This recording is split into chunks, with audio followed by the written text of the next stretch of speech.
Welcome, one and all, to the November 11th, 2022 edition of the Signals from Mars live stream. I'm your host, Victor. We are here on what some people consider National Metal Day. I know that a few different bands tweeted that, but also historically, today is known as a day to celebrate the military, if I'm not mistaken. This is when in the UK people wear the red poppies, in Canada, stuff like that to celebrate. Pardon my ignorance. It coincides with World War One. But anyway, so we are joined by once again a bunch of patrons from around the world. We have Brad Dahl in Utah. We have Metal Dan in California. And we have Johan in Sweden. How is everyone tonight? Good. Cool. Perfect. We're really gotta chatty. Very Yeah. chatty. Well, just everyone's making sure not to step over one another. So that's a good thing. So just a few topics that I've jotted down here of note that I wanted to talk to you guys about. Unfortunately, earlier this week we started things out with Dan McCafferty from Nazareth passing away. We were trying to do Trivia Tuesday, and Dan wasn't feeling it because he really felt that loss. Dan, tell us about Dan from Nazareth.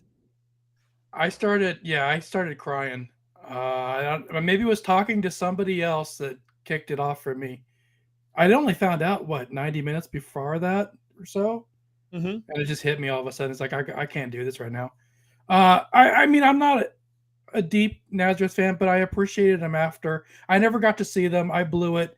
I'm a little bit in that age where they were before me, and then they were coming around. I wasn't there at the right time, so some bands you miss out on, but I sure do appreciate him more now. And it just hit me hard. And I know I went back to their material after the fact, Mm-hmm. after Hair of the Dog. And, that wasn't the only song they did. And to realize their catalog, how deep it is. And so I found them late. And then, I knew that you're getting this age and it's going to happen. And it just hit me hard. And it's just sad. Yeah.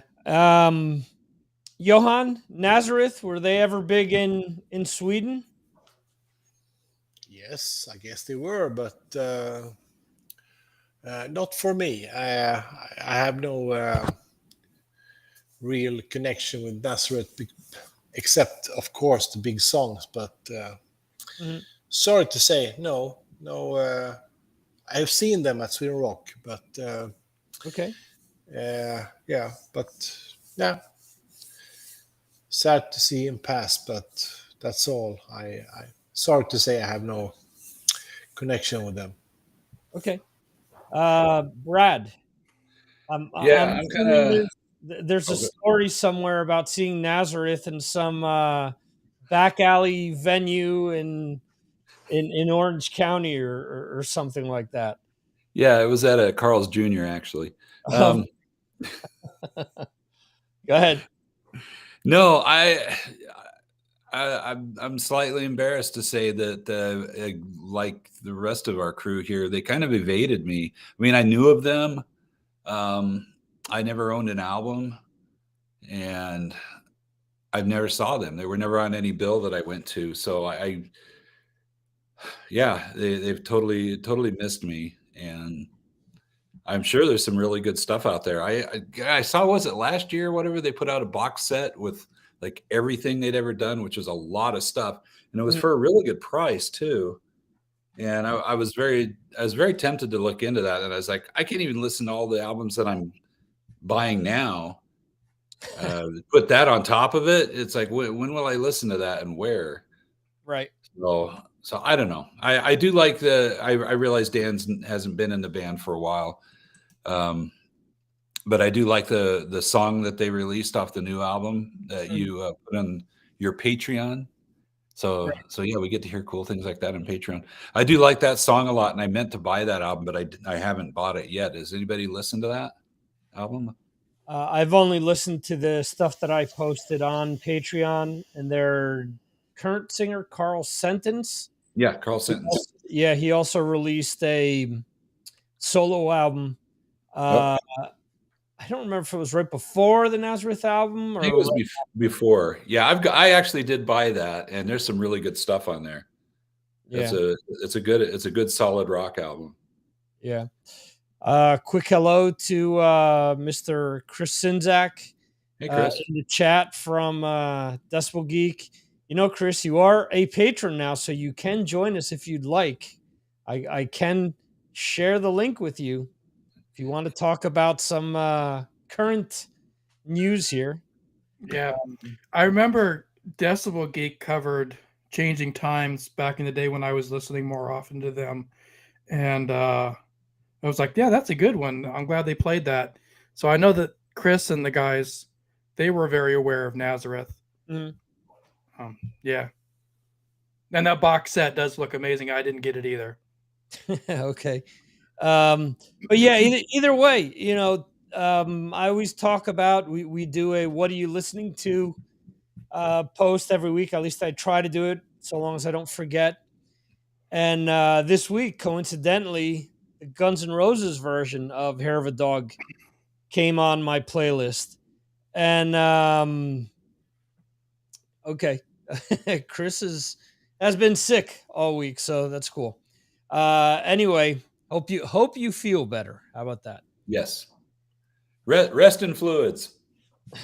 There you go. Dr. Poison knows knows well. But Yes. Anyway, so I thought about that. You know, think about Guns N' Roses when they did the Spaghetti Incident. They were one of the biggest bands in the world at that time. And consider the fact that they covered a Nazareth song that, yes, although it was a known song, it wasn't on the radio all the time at that point in the 90s. And I would think that given the fact that Guns N' Roses was doing that song live and they recorded it, that kind of breathed new life into that band on terrestrial radio in the US anyway. So for a band that big to acknowledge them, I think that's a big deal. So yeah, and I mean, I think we've all heard again Hair of the Dog, and we've all heard Love Hurts.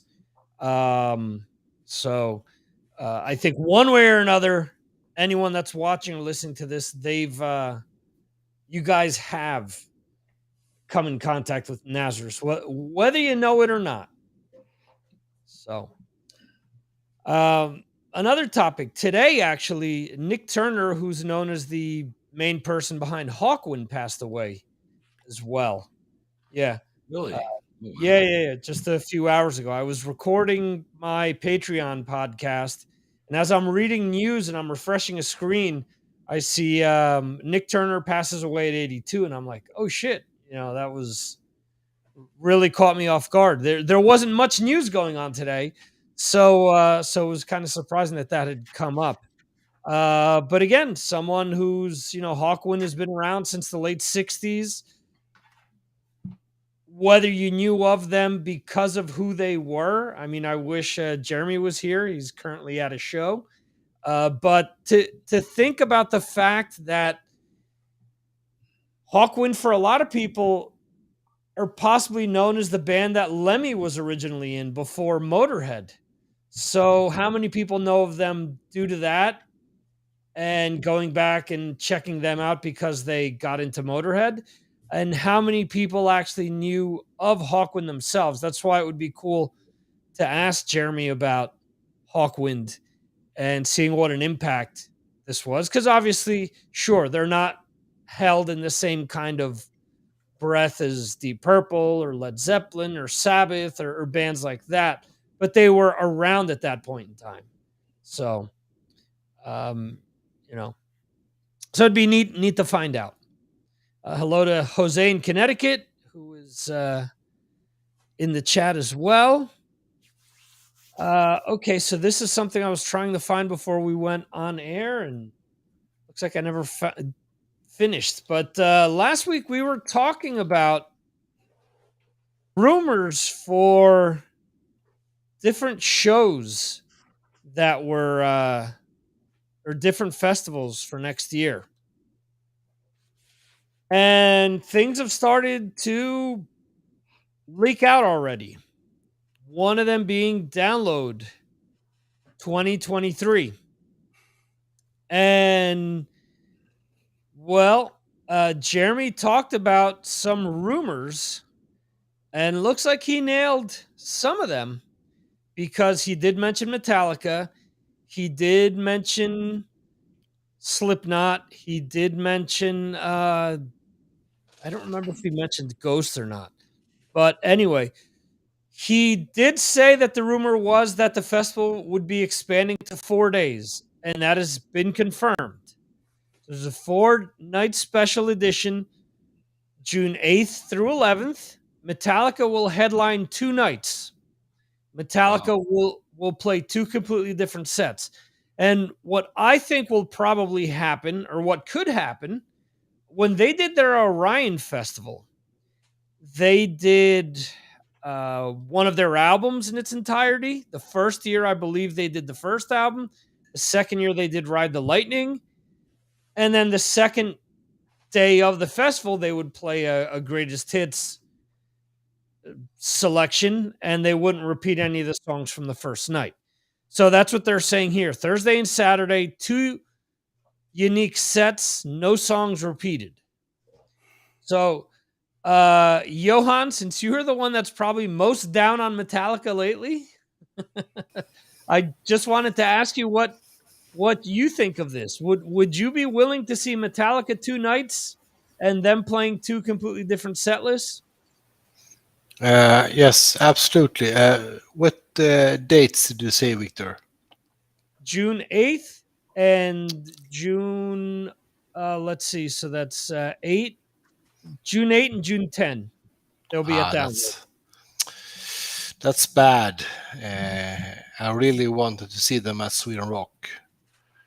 That's the same dates. No, of course. Metallica is always Metallica. It's good. Even though it's old Metallica now, but hey, good. I mean, they are the most popular metal band in the now. Mm-hmm. I would say so. Yeah, I would love to see them play different songs, even though I have seen them. I don't know, as I said before, perhaps 15 times, but that would be fun, of course. Yeah. Okay. Metaldan, your opinion. Would you see Metallica 2 nights doing 2 completely different set lists? Yeah, absolutely. And you know the reason they can pull this off, I feel, is because before each show, they're not sitting around wasting time and drinking and playing and farting around. They jam songs. They warm up. And if you watch those YouTube videos, you know, you see what they do, and they can spend a lengthy amount of time going over stuff and Lars and whatever getting frustrated, but they jam through songs, they jam through sections, they perfect stuff, they warm up. So they're able to do this because, you know, they go, well, what about, you know, this song, and they'll figure out where they don't remember, they'll work through it. So, you know, the next level of Cheap Trick, absolutely do good for them. Chris Sinzak says, Metallica, we're playing 2 set lists with no repeating songs. Kiss responds with amateurs. Yeah, I mean, they don't have to have the stage lights sync to everything with the props in the background like Maiden does. They're able to just pull it off. So they must have a guy in the soundboard or the light board that can flick the buttons or whatever, old school, and just let it be, you know, don't have to. And they're not playing the backing tracks, or if they are, they sync it up with the band, with the drums and all that kind of thing. So yeah, good on them. Yeah, I don't think they play the backing tracks, because if you listen to any of the live stuff that they release, there's a lot of mistakes in there, and they don't care. And it's $10. So, you know, if they were ever worried about messing up, I don't think now would be it. And they've had, people have been complaining about Lars playing for years, but Oh, Antoni shut is up. Those people, what's they're pissed off at that Napster thing. They're just idiots. Antoni is in the chat as well, saying Metallica streaming now the Johnny and Marcia Zazula tribute show. We're going to get to that set list in a second, but Brad, would Yeah. seeing Metallica 2 nights, 2 completely different set lists, would that excite you? I'd like it to excite me. I really would. I'm, as you probably know, I'm not the biggest Metallica guy, but I'm kind of learning now. I've seen them twice. Wait, let me think about this. I've seen them 3 times. Once when James was just a lead singer. I saw them at the Whiskey warming up for Saxon before they were signed. Dave Mustaine was in the band. And then I saw them warm up for Ozzy. Okay. And yeah, I think that was the first concert I took Shelly to. So darn, I wish she was here to give a quick review. We need to make that a regular part of the show, which I'll talk about later. She's got some hot takes on some songs we heard this week. Anyway, and then I saw them at the Monsters of Rock, which that was actually really good. They were the second band to come on, and I haven't seen them since. So yeah, it's been a long time. All I can say is I really admire what they're doing. I think other bands should take a note from that and say, hey, if you're a big band, or even if you're not a big band, you should do this kind of stuff. It's like Blue Oyster Cult did earlier, last month, where they played they did 3 nights and played first album on the first night, second album on the second night, third album on the third night, and then came back and did a set of 1 hour of songs that were not repeated on the other nights from other albums. And I don't know how that went. I really wanted to go, but I mean, that's the kind of stuff more bands should do. Right. It's like, give back to your fans that have supported you all these years. And yeah, we can talk about Kiss. I mean, can you imagine if Kiss did something like that? I have no idea why they don't do that on the cruise. You're getting people to pay thousands of dollars to see you. Yep. And I mean, they're only busting out like 1 or 2 rare song on the cruise. I wouldn't go for that. I would want the entire set list to be something obscure. And to be honest, I don't care if they're in makeup. I don't care if, we're getting all the, pyrotechnics or whatnot. I'd prefer it to be an intimate show with them just pulling, 15 songs they haven't played in the longest time. Because last year they didn't even pull anything obscure out. It was all the same old. And it was like, wait a second, I could have paid $10 to sit in the field to see you play these songs, but I paid $8,000 and I'm getting nothing out of the ordinary. That would have annoyed me. Metallica, to me, when they did their 30th anniversary, we've been I forget who brought this up. It may have been Chris on the Decibel Geek page or his own personal page, but he posted John Bush fronting Metallica at the 30th anniversary shows where they played 4 nights over it was either 5 or 6 days, and they only repeated the song Seek and Destroy every night. Everything else was different. They had John Bush, they had Dave Mustaine, they had Ozzy, Danzig. Mustaine. It's Mustaine. Mustaine, okay. That's how the Decibel Geeks say it. Okay. Yeah, that thing, that pissed me off. The 30th, that was for Met Club members, and Right. I'm a Met Club member, and I got denied. I still wanted to go. So now they're going to do their 40th coming up, and I'm a 5th club member. So we'll see what happens if I get invited to that. And it was cheap too. Yeah, it wasn't affordable. that much. Mustaine. Mustaine, okay. So anyway, that's the thing. If they can do it, there's no reason why Kiss can't do it. There's no reason why Ozzy can't do it. I mean, let's be honest.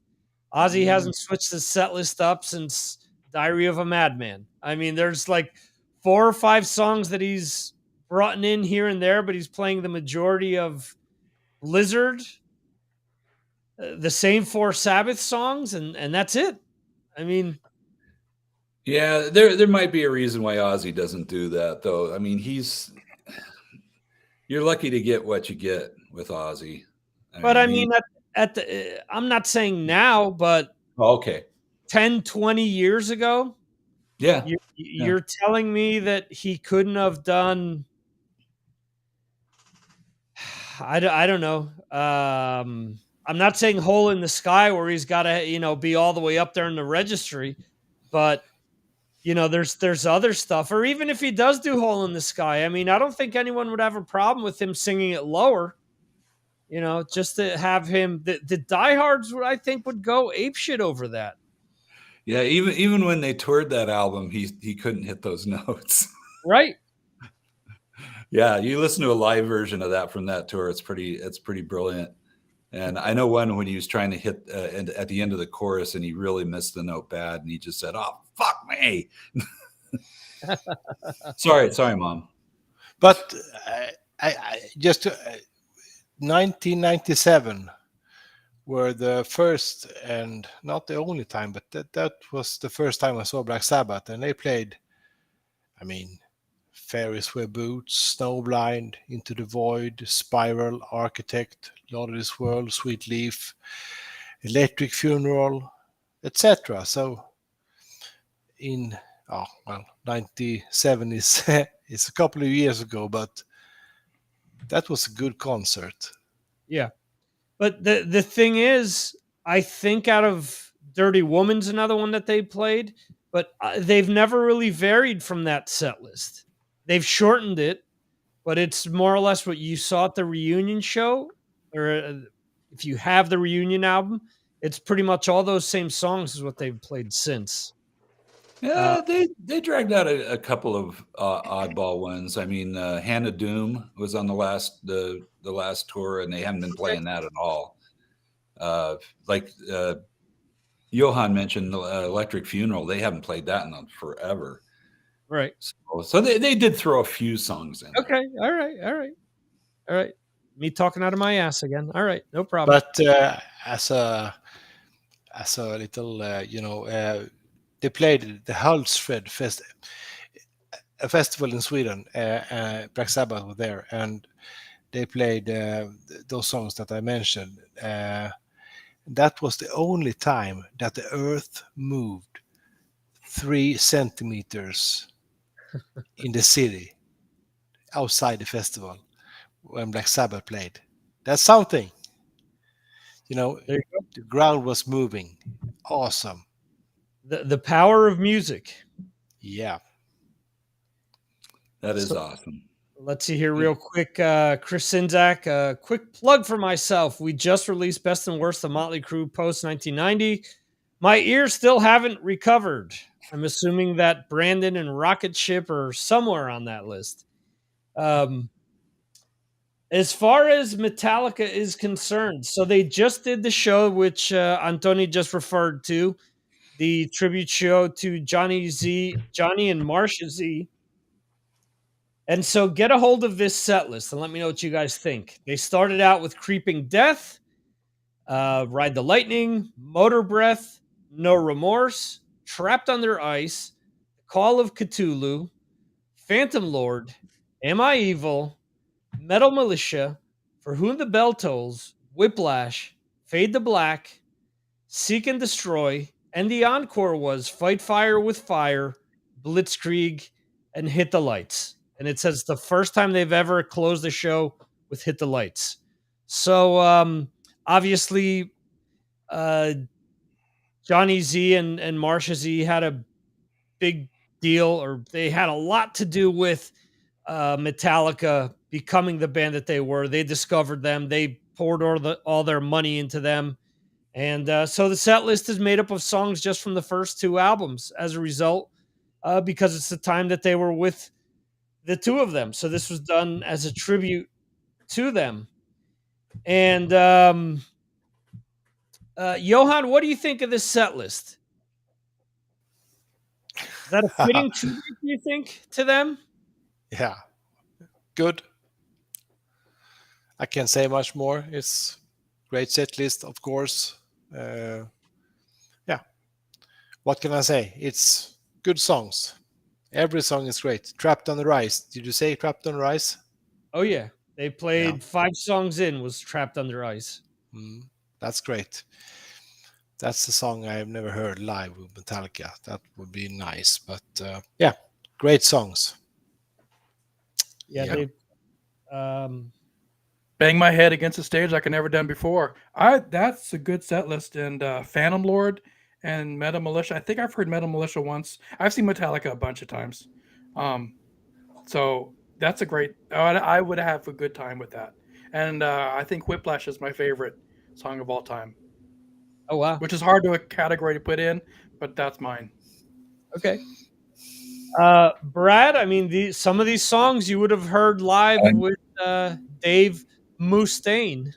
Yeah, in fact, probably all 3 shows that I've seen them play, they were playing some of those songs. But again, I think other bands need to take notice of what Metallica's doing, and it's like give it back to the fans. I mean, I'm sure they're having fun. I would like to think they're having fun playing these songs that they haven't played forever. And here's the other thing: they had Raven open up for them because that's who they opened up for on the first tour. And James and Lars came out and introed Raven before their set. So, I mean, for all the shit that they get, I think that they always do these kind of things well. I think similar to what Dan said before, a lot of this is just perception with people looking over their shoulder as to what they're supposed to comment on the band as opposed to actually forming, an honest opinion. But yeah, Antonio is saying that he thinks that there's also a charity aspect to the show. I believe there is as well. So their 3 daughters, I think, came up on stage, if I'm not mistaken, as well.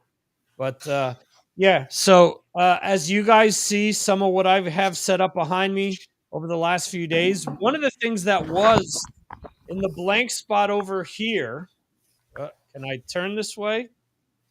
Was a Metallica poster, which I moved it.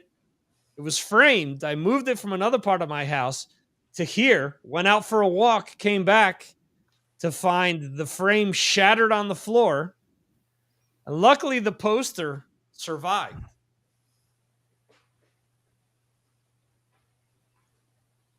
So this is the poster. It was for an anniversary show, the Black Album, where they played the Black Album in its entirety.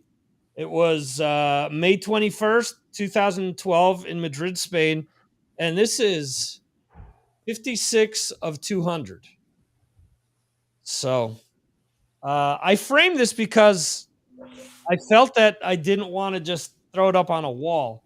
So I'm thrilled that it survived the fall. I'm seeing that there's actually a piece of glass encrusted here. Yeah, you're very lucky to have that. It's a nice piece of memorabilia. They release a lot of posters now, the band does, but they're gone. I can never get my hands on one. They make them such limited quantities, or I haven't figured out, how to get my hands on them, and it's frustrating. If I could speak to Lars, I'd say, "What's up with that? Why can't I have a poster?" Well, they do this just to spite Metaldan. That's their one goal in life. One of the things that they haven't done to now is spite Metaldan. So it's on the top of Lars's list. I'll talk to him. I don't have a Metallica poster. Well, I have memorabilia posted, but yeah, they make them for like every show now. So that's cool that you have. Yeah, that. Go ahead, Brad. Yeah. That's we're gonna make sure that we're gonna mess with Metaldan somehow. Yeah, that's my Lars. That's not good. No, work on that. Yeah. Next to that, so I've had this poster since 1992.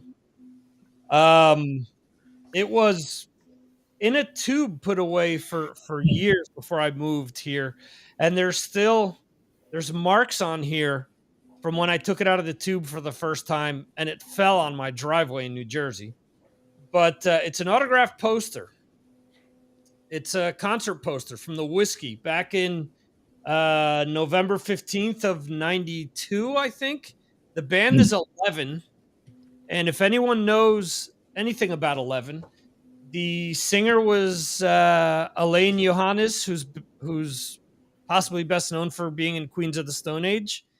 His late wife, Natasha, and the drummer was Jack Irons, who signed it here. Jack Irons was the original drummer in the Red Hot Chili Peppers. Went on to play with 11 and then Pearl Jam. So this will end up on the wall shortly as well. That's cool stuff, man. That's a great trivia question as well.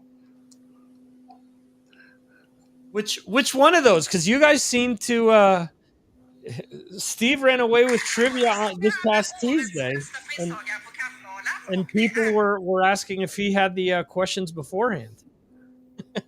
No, he's never run the table before. No, he did it this time. That was impressive. I'm still, Steve, if you're out there, man, I bow before you. That was unbelievable performance. So we'll find out this Tuesday. Yes, we will. Or will we? I may switch it up. We may do true or false this week. We'll see, because there's an option for that. Antonio is also chiming in saying, I have one poster from a meet and greet in Barcelona. Cool. Is that a Metallica poster? Yeah, that's what he's referring to. Okay, so next question here. A Sweden rock question. Ooh. So it's been confirmed this week that Pantera will be playing Sweden rock. Johan, is that a good thing or a bad thing for you? Oh, it's a good thing. That was perhaps one of the least, least, but it's of course they were playing Sweden rock. If you have two original members, and then you play Sweden rock. That's the way it is. It's like M3, I guess. That's the prerequisite: two original members, and you're in. Yeah, M3. You don't have to have any original members. Yeah, yeah, but hey, it's fun. It's fun. You're right. That's the most important thing. Yeah. No, that's cool, man. Yeah. So I've seen Pantera 2 times in 1989 and 91, perhaps. So it's going to be fun to see them again. And I saw Phil Anselmo in his solo band a couple of years ago. That wasn't so much fun. So terrible. But this one is going to be fun. I think. Is it Zakk Wylde and Charlie Benante? Yes. Yeah. So what could go wrong? So it's a fun night. I don't care. Yeah, let's see. The bass could suck, but nobody pays any attention to the bass anyway. So no, but this is kind of like the Motley Crue thing, where we talked about this last week. Mick Mars isn't the problem in Motley Crue. With Pantera, the problem isn't going to be the two guys that they're bringing in. It's Phil. Whether Phil's voice is, pardon the pun, far beyond driven, if it's just complete shit, or maybe he's been resting the voice, maybe he's taking lessons, I don't know, maybe they're reworking stuff so he sounds decent. I don't know, but I know that a lot of people were freaking out saying, Zach is saying that he hasn't learned the parts yet. I don't think Zakk Wylde is going to be the problem. He's he's not going to play exactly like Dime, because nobody is, but Zach's got his own style and his own way of doing things. I don't think people are going to be unhappy with Zach's playing. Dan, do you think Zach Wild is going to be the problem of this band? No, he's totally competent player. He can pull it off. He'll, as he said, it's going to be a little bit of his own, but he's going to cherish the moment. He's going to dig in and he's going to learn it. He'll know the material. That's not going to be the problem. I wouldn't seek the show out. I would attend if I was already there. That's my view at this time. That may change over time. Phil, I think, is fine for the voice. I don't know about his head and his attitude. He might be in a very memorable memory mode of, the guys and cherish now what he's got. So hopefully he appreciates that this moment's happened for him and takes it that way. Okay. Brad, you were mentioning the bass in this Rex. Spector bases. Spectre bass. That's right. I've talked. I think he's actually playing something different now. Aha. Yeah. I think he just did did his own bass for another bass company. I'll have to dig out my last bass player, which was the actual last bass player, which is interesting. They stopped publication, so just because nobody buys magazines anymore. So I don't know. I can't really say anything about Rex. Other than his solo album has a lot to be desired, but I bought it because I heard him talk about it and he made it sound awesome, which is what you're supposed to do in an interview, right? Yeah. My album's awesome, and it wasn't. It's just like, There's an old Spanish saying which is keep talking bad about your horse and you'll see how you sell it. So, that's a great saying. That's a similar deal. He's not going to come out and say, "Yeah, my album's dog shit. Avoid it." So, Dan, go ahead. With Rex, I saw him with Kill Devil Hill when they opened for Alice Cooper. So they were the opening band, and I was on his side of the stage, and I was very close, third row or something. At the end of the show, he threw his bass down and left like he was angry. And I always wanted to ask him, what were you so mad about? Other than we thought you kind of sucked as a band and you sounded awful and we didn't appreciate you being there. But what were you mad about? It's your show. So what were you so mad about? So what was up with that? Yeah, Vinny's come out and said that he was no longer interested in the band because they weren't professional. Because he'd show up, he'd want to jam, he'd want to do different shit, and they'd just roll in last second or roll in late. And he said it would drive him nuts. So, and if there's anyone who's a professional player, Vinny Appice played with Black Sabbath, played with Dio, played with, he's had the option to play with a lot of big name people, played with John Lennon, for God's sakes. So, plus his brother invented everything. But outside of that, yeah, I don't know. Well, here's another thing with Vinny related, which I wanted to bring up. The new EP by Last in Line came out today. Man, does that band miss Jimmy Bain. That first album with Jimmy Bain was excellent. Jimmy Bain helped write so many great songs for Dio, for Rainbow, and as much as Phil Soussan wants to think that he's a big player because he wrote Shot in the Dark, I think I'd take Stargazer or Last in Line or Holy Diver or any of these songs that Jimmy helped write over that one song. They're missing his lyrics. They're missing his feel. There's just something there that Jimmy had that it factor. Have you guys listened to any of the Last in Line stuff? They released that EP today with the Beatles song and one other new song. Did you guys get a chance to listen to that second or even the first Last in Line album?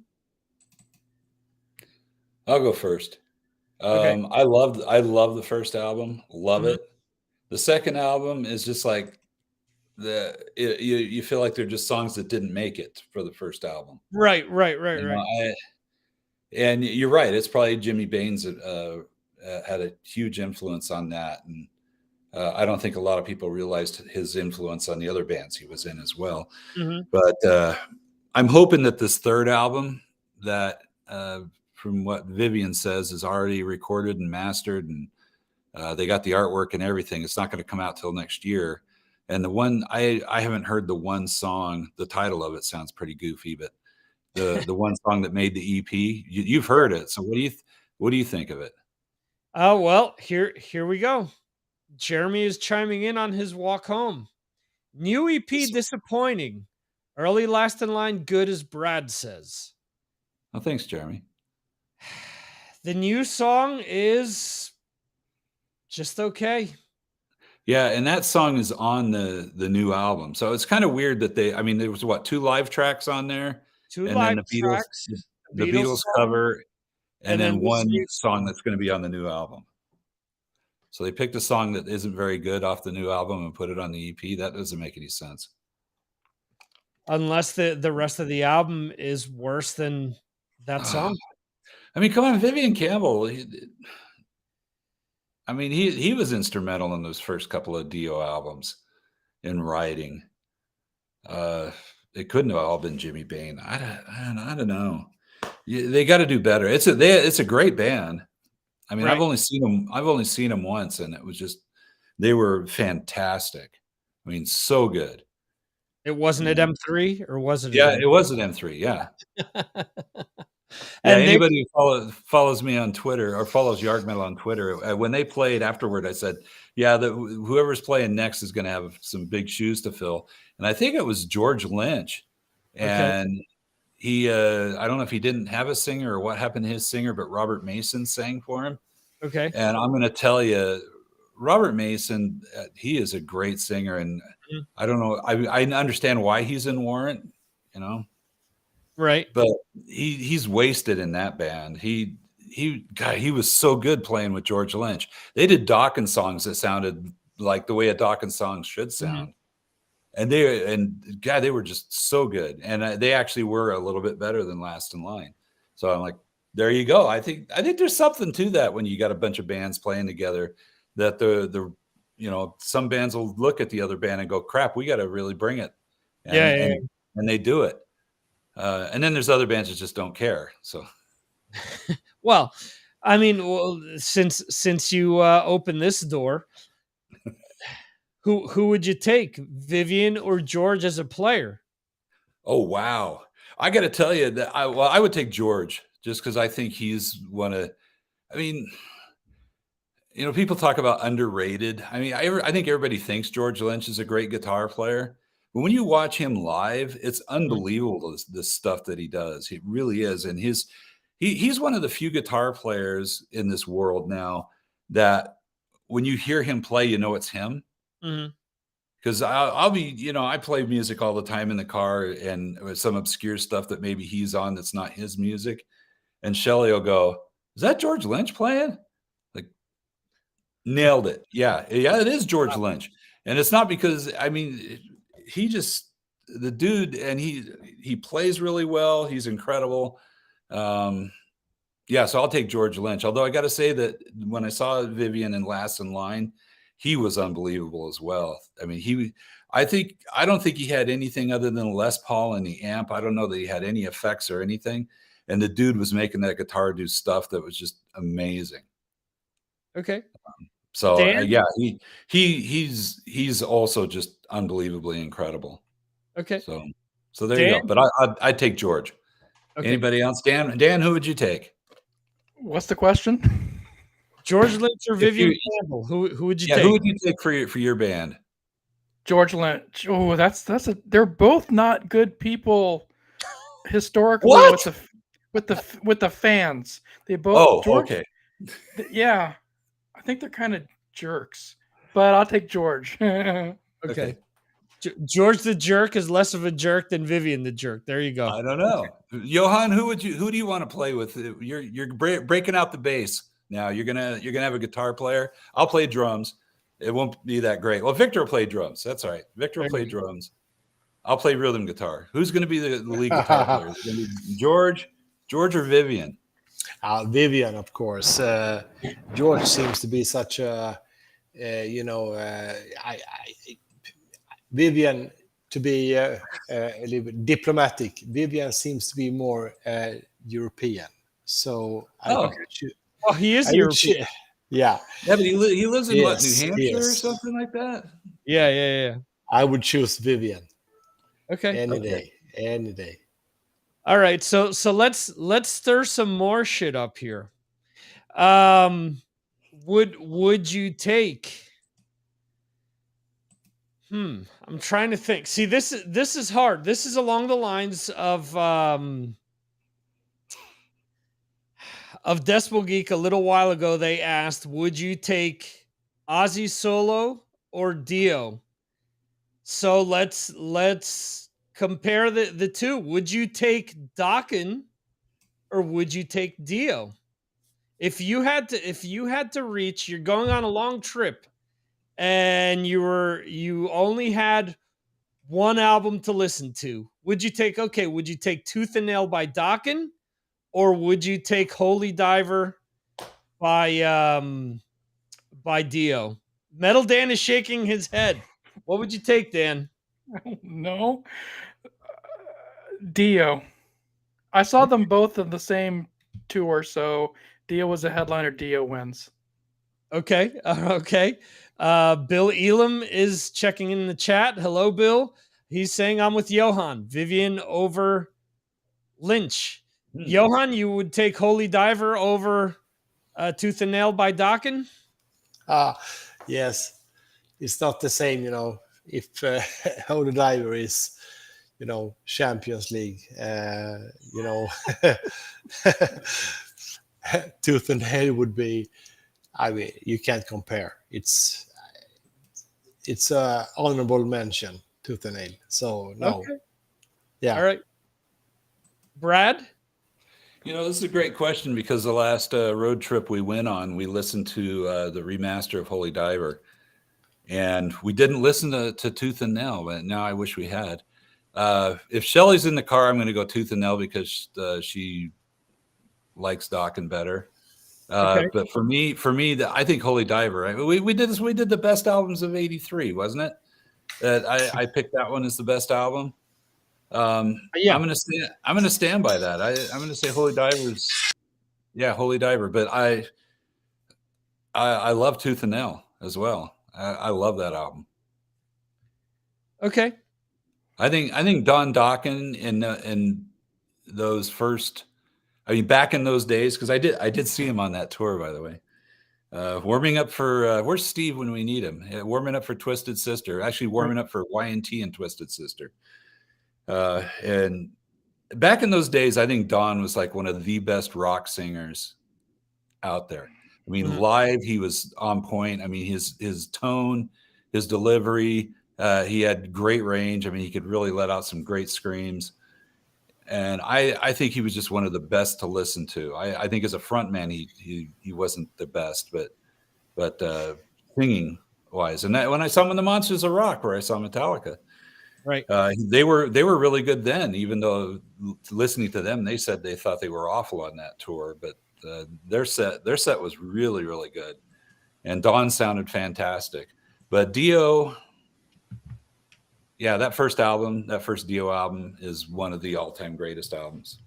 So there you go. It's a shame you mentioned that about the Monsters of Rock.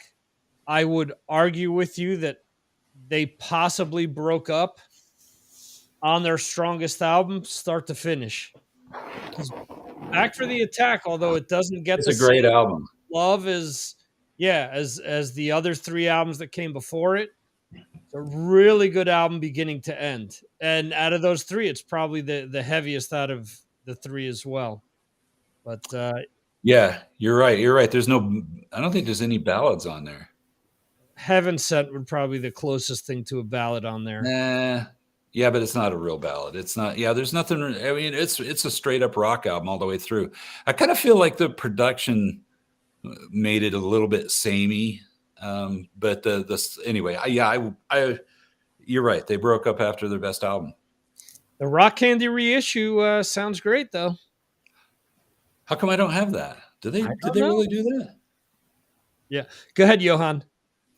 Yeah, the first time I saw Dokken was they were opening up for AC/DC on the Blow Up Your Video tour. Oh, wow. Which album? What album was that? Blow Up Your For Video. Dokken. What year was that, Johan? That was like 86, I think. 88. 88. Okay. No. So I want to think that that's maybe under That's when Lock Monsters of and Key. That's Back for the Attack, isn't it? 88. Let's see. Yeah, it's gonna be Back for the Attack. Yeah. That came out in 87. Yeah, they were great. Yeah. Still remember a great deal of that show. Yeah, and Dokken were, perhaps in the USA they were huge, but in Sweden they were not big, but half big, and that was a big thing to opening up for AC/DC. I mean, there was a full crowd in Gothenburg when they started to play. I remember that they got a huge response for that show. So, yeah, great memory. Yeah, and Antoni is saying that his first official show, Dokken opening for Accept. Boy, I bet that was a great show. Yeah, you have to think though. Unless it was last year. Yeah, you have to think though that Dokken at the time was on MTV plenty. Dream Warriors was getting plenty of airplay. Heaven Sent got played before that.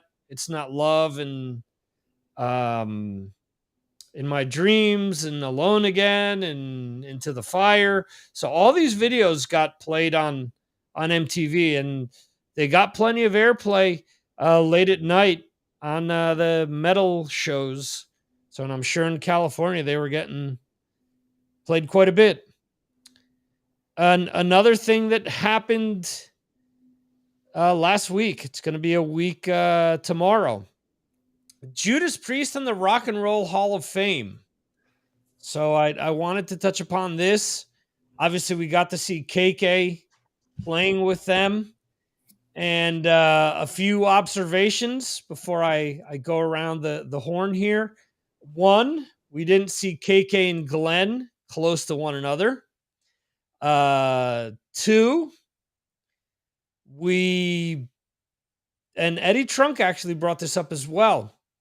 Les Binks got in to the Rock and Roll Hall of Fame with Judas Priest, being in the band less time than Richie Faulkner.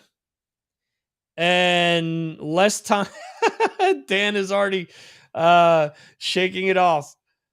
So Eddie's complaining that he was in the band for less time than Richie Faulkner, and you could argue that his importance was about the same as Ripper Owens, is what he's saying. Last thing, a DJ out in California, former DJ Nikki Black, was there, and she's saying that after Priest was on stage, that Janet Jackson came out to induct Terry Lewis and Jimmy Jam, and she said something to the effect of, metal is not music. Metal was never music in our household, and that shouldn't be considered music. Something along those lines. My response to Janet Jackson, the first song I ever heard of hers was What Have You Done For Me Lately? I would say the same thing to Miss Jackson. So anyway, Dan, you were already reacting, so I'm going to go to you first. What do you think of the whole Judas Priest Rock and Roll Hall of Fame thing? Well, we could go down a thread of why it even exists and why it matters to the rest of the world of one person creating this thing, and there's all that. Right. So, yeah. That's a stupid argument. So though this is the way they look at it. Eddie's being stupid. They look at it as legacy of who was in history wise, and so that's how they do it. There's no rhyme or reason. You can't argue with what they do because they just make bad decisions. So Right. that's just the way they do it. Yeah. And I saw I didn't see the performance. I saw a few of the shots and I did notice Glenn not next to KK. I don't want to read anything into it, but I did see, which I would be smart to do, is KK standing next to Rob, which if you want to get yourself in the photo, that's what I'd do too. So it just happened. I don't care. Yeah, when they were on stage, both performing and doing their speeches, like afterwards, there was always he was never he was next to Rob, he was next to Richie, which I thought was pretty cool. And either KK's really short or Richie's really fucking tall, because he looked like a giant next to KK. It was so funny. But yeah, all right, we won't read into it. But let's see, Johan, what did you think of the whole Judas Priest Rock and Roll Hall of Fame thing? Well, I don't know much about it, but I agree most of it what Dan said. It is what it is. It's not a huge thing here in Europe, or at least here in Sweden, with the Rock and Roll Hall of Fame. But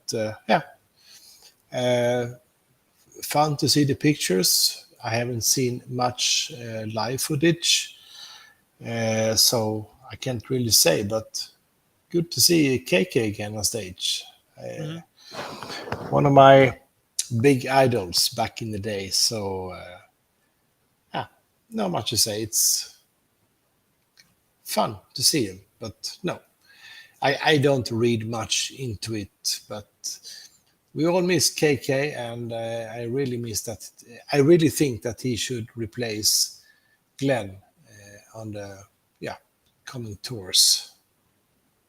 We'll see. I mean, maybe this opens doors up for the band to reconcile somehow. We'll see.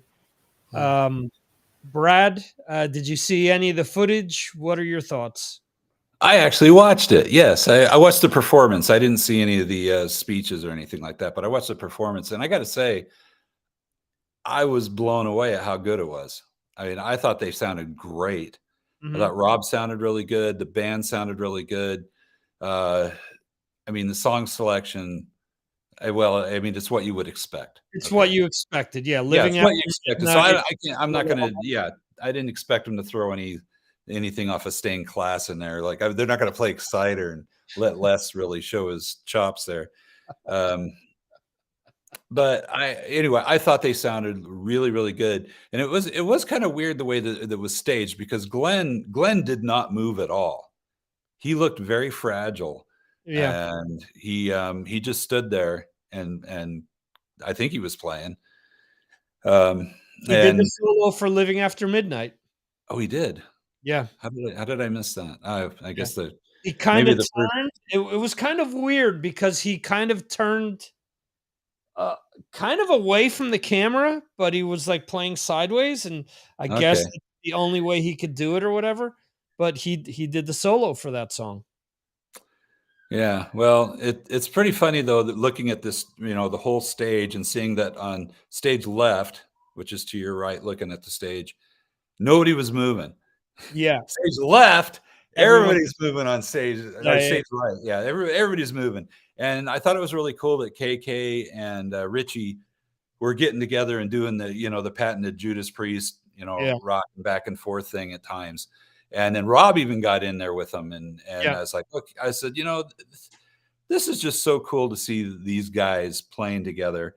And yeah, I thought it was awesome, and I thought it was great that they let everybody play, that was inducted, and there it didn't seem to be some kind of weird vibe or anything. It just seemed like they were up there just having a good time, and they brought it. They made me proud as a metal fan, because you finally get a moment in this stupid ass Rock and Roll Hall of Fame thing, and you're just glad it didn't suck. Right. Yeah, they sounded good. Yeah, they were great. The staging was great too. Yeah. I Go guess ahead. I think I have HBO, so I don't know if it was shown live but I No. think I'll have a chance to watch. But back in the day, I was lucky enough to see Priest up close on the stage, and I'd watch Glenn, and to see the stuff he would do, blowing his nose, drinking a Corona. He liked those Coronas, and he'd come back out on stage, and it was just cool to see that backstage with him. But the thing I was gonna say is, the promo shot that I saw was Glenn kind of hunched over a little bit, so obviously he looks to me uncomfortable. It's not his normal frame of mind, unfortunately.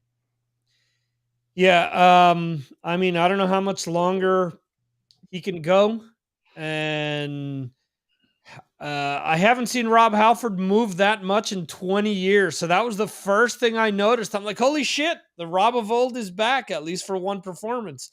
And I saw, I guess, footage from the following show after that, and he looked reinvigorated. He looked like he had lost a bunch of years. It looked cool. I was like, wow, this makes me want to go see Priest. So good on them for them getting in there. Yeah, I'm telling you, we saw him this last year, and then saw him the tour before that where they had Saxon and Black Star Riders with them, and they were so much better. And Rob was so much better. He moved around a lot at the show we saw this last time. The one before that, not so much. So Right. he seems to be in pretty good shape right now. Yeah. So good job. Yeah, I would definitely, if they come near you and you haven't seen him in a while, you should go see him because you don't know. Next year here in Europe, Ozzy and Priest supposedly. So we'll see if they finally do it. They've been talking about that tour since 2020, I think. Mm-hmm. So we'll see if it finally happens. Bill Elam mentioning here in the chat, Tooth and Nail, Under Lock and Key, and Back for the Attack was one of the best 3-album runs in the 80s. Yep. So, I agree, Bill. Yeah, I think all 3 albums are solid. I don't like that first album, personally. Breaking the Chains outside of the title track. Yeah, you kind of got to understand. It's one of those like, Judas Priest's first album, kind of the band was really kind of not the band yet. Right. And that was the case with Dokken. Ooh. There we go. We're welcoming Jeremy back. Jeremy. Hey. Good evening, Jeremy. Guy, you look like you should be on a Queen album cover. Listening very, very intently to what you've been saying, guys, up to about 10 minutes ago, and it was keep going. Cool. You just came from a tribute show, and actually, I had a question before that I said, man, I wish Jeremy was here because he could give us the 411 or the information as to how this was like in the UK. So earlier today, it was announced that Nick Turner of Hawkwind had passed away. And what I mentioned was, for a lot of us, Hawkwind was the band that Lemmy was in originally. So Hawkwind in the UK, were they a big band? How big of a deal were they? I mean, obviously they were around in the late 60s. Obviously weren't on the level of a Sabbath or Deep Purple or Led Zeppelin, but were they a known commodity at the time? Yeah, they kind of predate me in a way because I'm not old enough to remember day. You have to be in your 60s, I guess. So yeah, they're a little bit before my time. Certainly a very well-known band, and Silver Machine was a massive K. So yeah, they were very well known, and obviously we're looking at people this week, which is not good. I'm thinking of Nazareth as well. It's happening all the time at the moment, but makes us think about the music and how good they were. Yeah, absolutely. So, last question. You've joined us at a critical point in time, Jeremy. So, last question of the night. So, there's a site out there called Metal Wani, and there are a few others that have followed what they've posted. So after the whole John 5 joining Motley Crue thing, they're rumoring that Vince Neil will be replaced in Motley Crue. And they're saying that the front runner to be Motley Crue's new lead singer is former Creed lead singer Scott Stapp. That's got to be a joke. I mean, not that he can't sing, but I just can't imagine him singing Motley Crue songs. No. I don't know. Dan, you're shaking your head. Scott Stapp and Motley Crue. You shouldn't start rumors. That's not nice. Where'd you hear that from? You gonna give up your source on that? Yeah, Metalwani. It's a site. Metalwani.com is reporting that Scott Stapp is rumored to be the new lead singer in Motley Crue. No. They can't do that. It You won't mean happen. you don't want to hear Livewire being yurtled? You're You I know? don't understand how that would sound. It doesn't make any sense. Livewire, something like that. I don't know. That Johan, do you know who Scott Stapp of Creed is?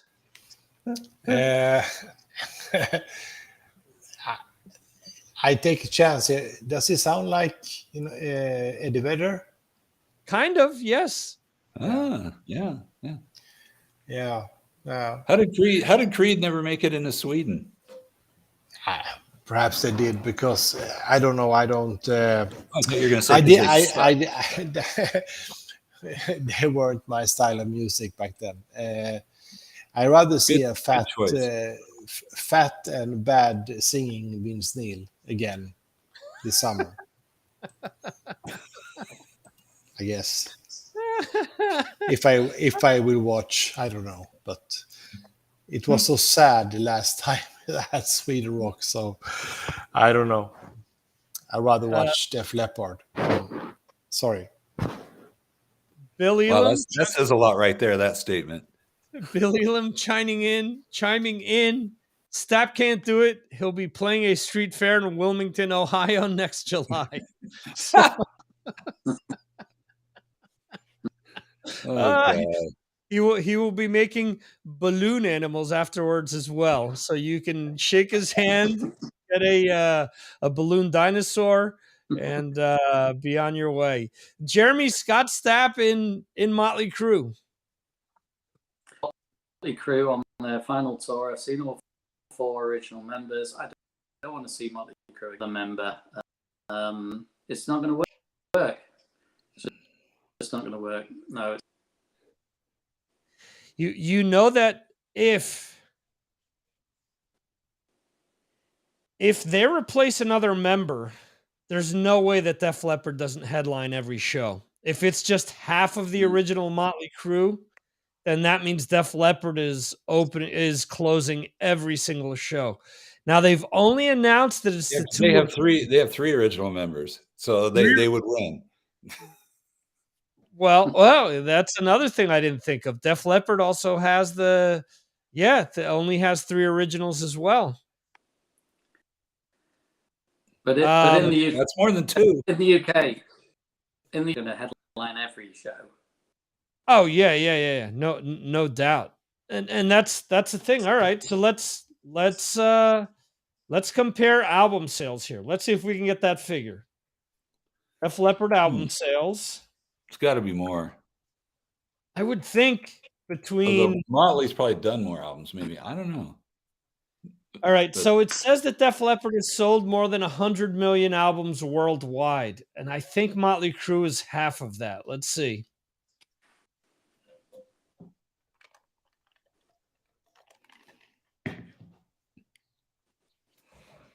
It's saying 100 million as well, but man, I have to think that Hysteria and Pyromania alone have outsold the majority of Motley Crue's catalog. I mean, I can't, and if we're gonna be honest, High and Dry was a big seller as a result. On Through the Night, people went back and revisited that. I have to think that those albums sold more than Girls, Girls, Girls, and Theater of Pain, and anything post 1990 Motley Crue.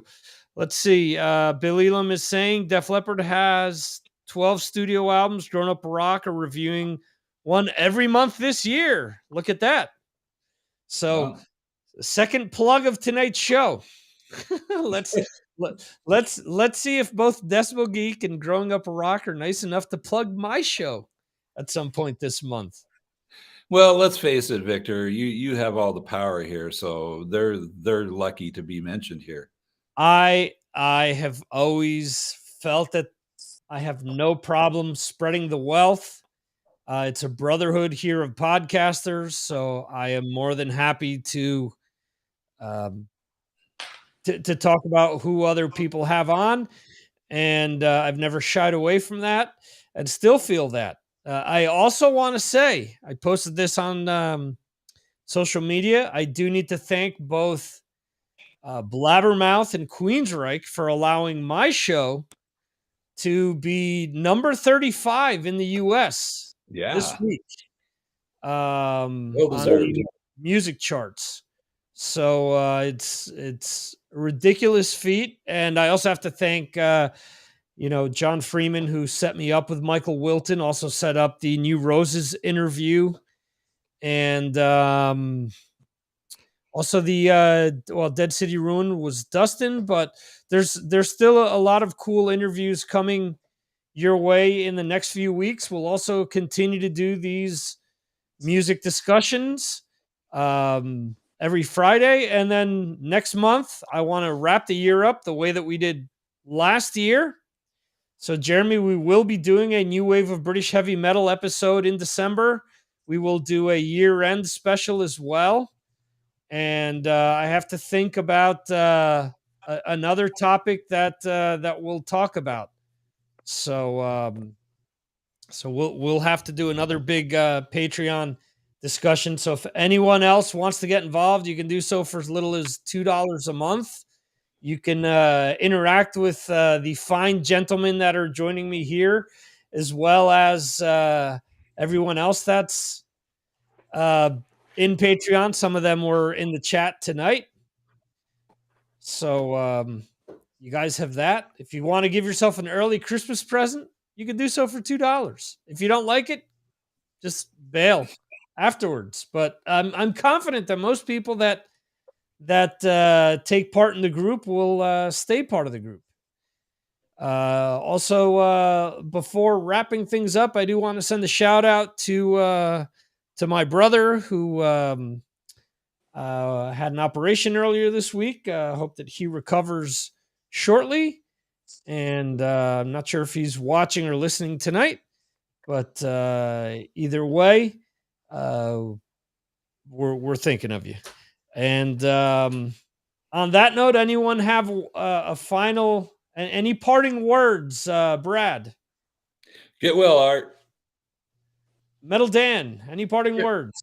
Get well, Art, and 11/11, as you mentioned at the top of the hour. I'm looking forward to hearing the new Leather Wolf today. Awesome. Oh, me too. Yeah. Johan, any parting words? No. Have a nice weekend, everyone. That's very important. Absolutely. Jeremy, any parting words? Yeah, go out and see some live music because there you go. Awesome. On that note, folks, I thank you all for watching live or the replay, or if you're listening to the podcast, either way, like, subscribe, tell your friends about us. Thanks to everyone who was in the chat tonight. Bill Elam, nice seeing you in here again. Antoni in Barcelona. We have Jose in Connecticut. We had this Jeremy character in the chat as well for a while there. Glad to see him on camera. And we had Chris Sinzak, who was also under the weather. Hope you get over your bronchitis shortly as well. On that note, folks, we will end the show now, and we will see you Tuesday for Trivia Tuesday. And if not, we'll see you back next Friday right here. See you guys.